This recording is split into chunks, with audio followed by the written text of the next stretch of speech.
All right, time to talk to our guests this morning, the ACTU Secretary Sally McManus and the Business Council of Australia Chief Executive Jennifer Westacott. To take us there, here was the Workplace Relations Minister Tony Burke expressing his interest in the idea of multi-employer bargaining. We need to be able to get bargaining moving, and there are a few examples in different workforces where that concept of multi-employer bargaining, I'm really interested in seeing how we can flesh this out. There are clear examples in lower paid, like cleaners are a simple example, where if a worker directly bargained with a small business employer or medium-sized business, and the employer does the right thing and gives a pay rise, you can find very quickly that someone else just comes, undercuts them, and it's all gone. Jennifer Westacott and Sally McManus, thank you both for joining us this morning. Thank you. Sally McManus, let me start with you on this idea of multi-employer bargaining. You've seen some of the reaction to the idea in recent days. Just clarify for us, are you talking here about across-the-board multi-employer bargaining, or are you only talking about in defined sectors, the ones you've referenced, aged care, childcare and so on?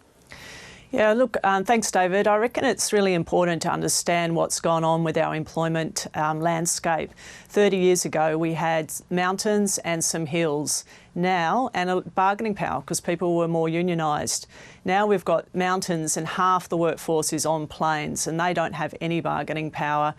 Basically, workers, bargaining power has been smashed over that period of time. And that's the reason why we've got a huge problem with wages growth. And unless we address that issue, that's not going to change. So what we'd like to see is for those people who can't access they're not on those mountains, they're not going to access bargaining. They need options and flexible options. So multi-employer bargaining or sector bargaining, it should be simple, it should be fair, it should give those workers the bargaining power they need to actually get pay rises again. So just to be clear on this though, are you saying it could also apply to construction and mining and ports and so on, or only those sectors you've defined? Listen, we think it should be open to all, but obviously a lot of places, like you talk about some of those, they're getting pay rises at the moment. They can access the bargaining system. Some of them are on those mountains. I mean, we've got to fix it for them as well, but the system was never designed for people in small workplaces, people in funded services, people like those cleaners. And it just needs to be upgraded and suit the economy of today, not the economy of 30 years ago. And just one more point of clarity here. You are saying there needs to be the power to strike for workers at one business to strike in support of workers in another business.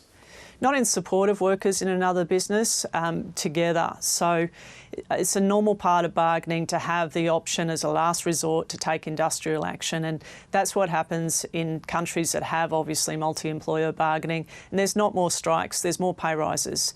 I mean, essentially when workers have an option to do that, obviously it means they're more likely to get a better outcome and get that better outcome quickly. Jennifer Westacott, what do you think of this idea? Look, I understand the problem that Sally's trying to solve. There are many people on low-paid jobs. Many of those sectors have got a predominance of women in them, and they have not benefited from the bargaining system. My concern is that at an industry level, we try and fix one problem and end up with lots more. So if I just briefly go through our concerns.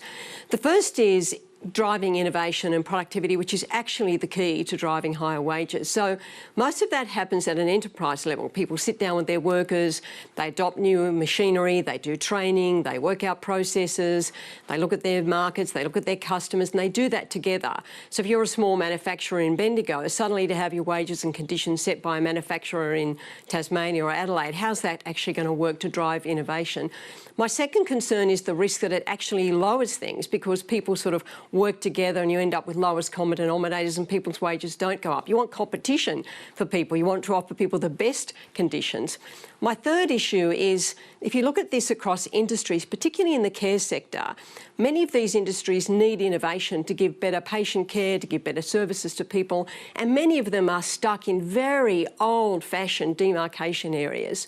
My next concern is this industry-wide strike action. Don't forget, before the 1983 summit, we lost 1.6 million days in strike action. Now, I know that's not Sally's intent.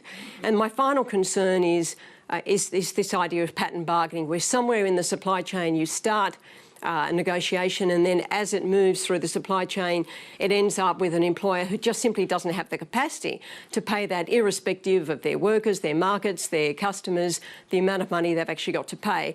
So there are our concerns, and of course complexity. It sounds simple, but obviously we need to see a kind of proposition. I think across the economy this would be a very risky thing to do and have some very serious unintended consequences. What we want, of course, is to make the enterprise system better, easier, and for people who get on and do it, just get on and do it. I want to come to enterprise bargaining, but just to be clear on this, Jennifer Westacott, you're saying across the economy, bad idea, but perhaps in certain sectors? Well, let's have a look at a detailed proposition. We're very concerned about it. I mean, I think our principal concern is this the right way to solve the very legitimate issues that Sally's raising around people not benefiting from the bargaining system? Well, just on that, would it give, to use the example that Sally McManus has put forward, cleaners or aged care workers, would it give them a better chance of a better pay deal? Well, let's see how this works. Let's see what the proposition is. But don't forget, many of these sectors, leaving aside cleaners, you know, their principal constraint is actually the fact that 70 cents in every dollar is paid for by the government. So, you know, and we already have, of course, a big aged care decision in front of the Fair Work Commission. So I guess my concern is, let's be super clear. What's the problem we're trying to solve? What's the best way of solving it? What's the way of solving it that doesn't end up with a whole lot of unintended consequences that pull the economy back and ultimately lead to lower wages and higher unemployment? All right, just Sally McManus, a quick response on those concerns that Jennifer Westacott has raised and whether there's more clarity you might be able to provide on the detail. Actually, it's very simple. I mean, if you're in somewhere like a childcare centre, the idea that you can just bargain with your individual management committee and improve wages for yourself, let alone for all childcare workers, is obviously not practical, and it's not happening. They deserve the same rights as everyone else. And I know Jennifer talks about people sitting around and talking about innovation and productivity, and I know for a lot of her members that probably is happening. But I can say across the economy, it is not happening. That's not what the discussions are. Sometimes when employers say we want to talk about productivity, what they mean is working harder for less.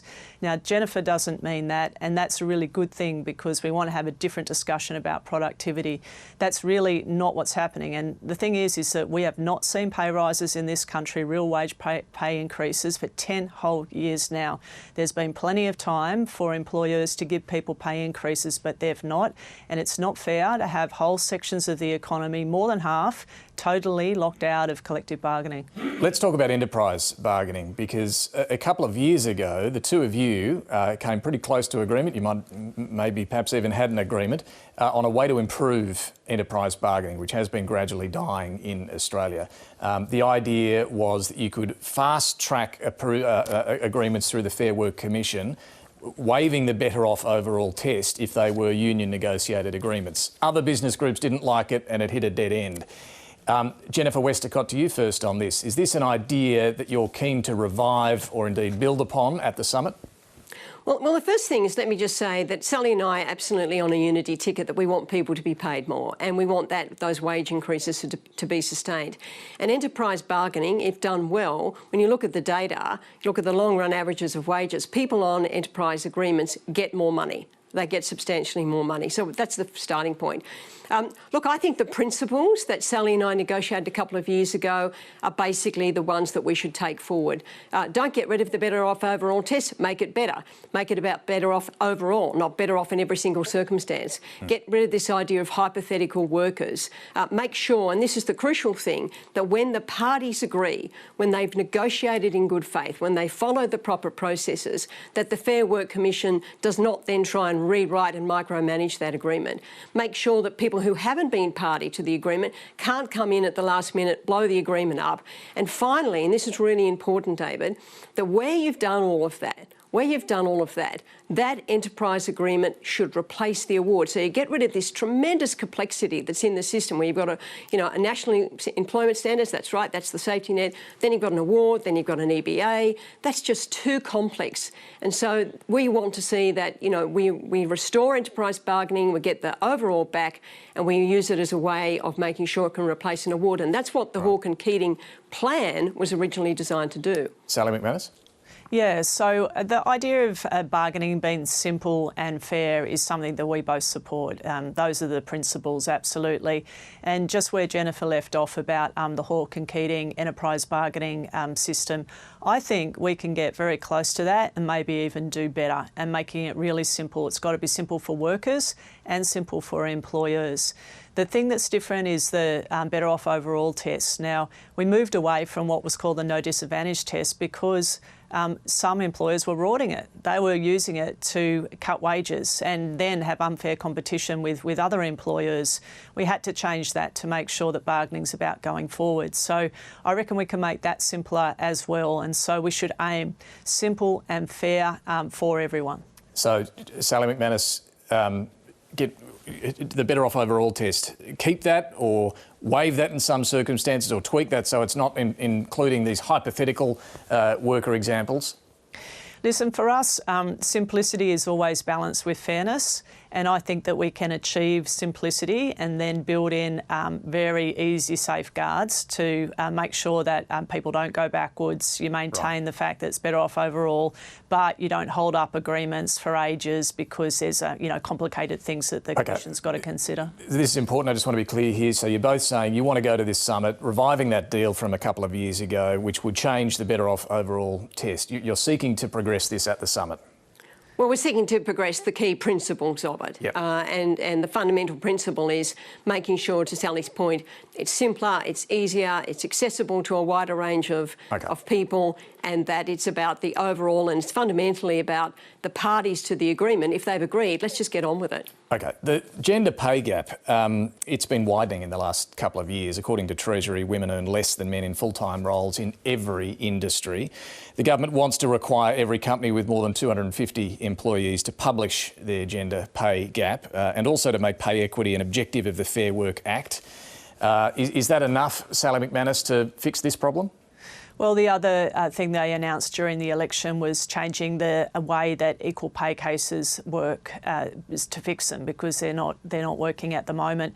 The big problem we've got is that Australia's got a really gender segregated workforce, and so you've got a lot of women concentrated in the care industry, and that as a society we've undervalued that work. We've effectively unconsciously or otherwise said, well, because this was done at home for free, we're not going to now properly value aged care, childcare, disability care. And so we've got to change the laws if we are going to allow those jobs to be properly valued. And I want to ask you too about migration. It sounds like you both support an increase in migration, particularly skilled migration. How much of an increase? Jennifer Westacott? Well, look, I think, we've sort of called for a catch-up of around 220,000. But I think, David, the crucial thing is we've got to do two things here. We've got to deal with these short-term issues that you've been talking about this morning. We just don't have enough people to do things. But I think the real purpose of the migration is not to kind of focus on a number, but to focus on what do we want the role of migration to be, which is kind of bringing in the skills that are going to allow us to go to the kind of what I call the frontier economy. The economies at the cutting edge of technology, of decarbonisation, new industries like space and defence and manufacturing. We will need to bring in the best and brightest people from around the world to come in and transfer their knowledge and drive innovation. And of course, we have to do that well-managed migration and the stuff you've been talking about this morning. Planning for housing release, planning for schools, making sure we plan for regional development. So all of that needs to be done. I think that's the job of the summit, is to reset the migration settings, make sure that that works in tandem with the skills system here where we're skilling Australians, not to have, just to focus on the number, but what's the function of migration in a modern, prosperous economy? OK, but in the short term, a 220,000 intake. Sally McManus, what are you looking for? Well, we've said a bit less than that, but around the same figure. But for us, the issues are needing a plan to address wages and needing a plan to address skills. So, going to the point Raf was talking about before, like it's skilling up people locally as well. And problem is we're all dealing with a decade of neglect in this area, and so. If out of the Job Summit we've got like a clear plan in terms of what we're going to do for skills and investing in training up the next generation of Sparkies, for example, if we've got a clear plan to address the issue of wages, well then, having more permanent migration rather than just temporary migration, you can see that there'd be a way to go go forward. So you've both I think issued the other this... thing, Yeah, David, I think the other thing that Sally and I both agree on is that migration should be longer term, like not so much of a reliance on these 2-year visas, but moving to those 4-year visas and permanent pathways. I think we're all on the same page on that. Right. And then, of course, making sure the skills system works properly. Well, just on that, so you both issued this consensus around some principles on skills training. A few things there. You want the government to be spending more in the October budget on apprentice wage subsidies. Jennifer Westacott, why is that important? And what's business prepared to spend here to improve skills training? Yeah, let's just take what we've announced this morning. So it's not just apprentices, but we've got to fix the vocational system. The TAFE system has been underinvested. It's not been working effectively. We've got to make sure that Jobs and Skills Australia gets established. In many respects, what we've written today is a job description for Jobs and Skills Australia. We've got to get apprenticeships going again, not just in the Sparkies and tradies area, but things like digital apprentices. Now, companies are very happy to step up here, very happy to step up, but you do need some higher level of wage subsidies, particularly for smaller businesses. The other thing we're calling for is that we have got to get a system where people can do lifelong learning, where they can get micro-credentials, where they can stack stuff up, where they can get skills more quickly, not having to go back and do a 3-year TAFE course or a 3-year university degree. They can get things more quickly, they can keep their skills current. That's what we really need to do with skills. Now, what are we willing to do? One of the ideas we've put up at the summit is this idea of a trusted trainer. If you're a company that can show that you're investing in training, that you're developing your people, you're testing the labour market, that you should be able to kind of get an easier path to getting skilled migrants in, maybe a lower skills levy, because you can demonstrate that you're investing in the development of your people. Sally McManus, let me ask you finally on this issue of skills training. There's a lot of calls on the budget at the moment. Government's being asked to do more on helping the unemployed who are living on $46 a day. There's aged care workers and so on. Why should more apprentice wage subsidies be a priority? Oh, well, because apprentices are paid appallingly, and we're not attracting people to do those jobs because they can't live on those wages. So, that's something that's needed if we're going to be able to, move our to renewable energy, for example. We absolutely need to address that particular issue and investing in TAFE and VET is part of productivity. It's part of how you become a more productive country is by investing in people so that they can use skills. All right, we will. And also, David, people aren't completing apprenticeships, so they might do it for a year, but then the wage is not enough, so they drop out. And that's why then they don't get that qualification. This bonus payment for completing an apprenticeship. Look, we will have to leave it there, but thank you both for joining us this morning, Jennifer Westacott and Sally McManus. Good luck at the summit later this week. Thanks so much.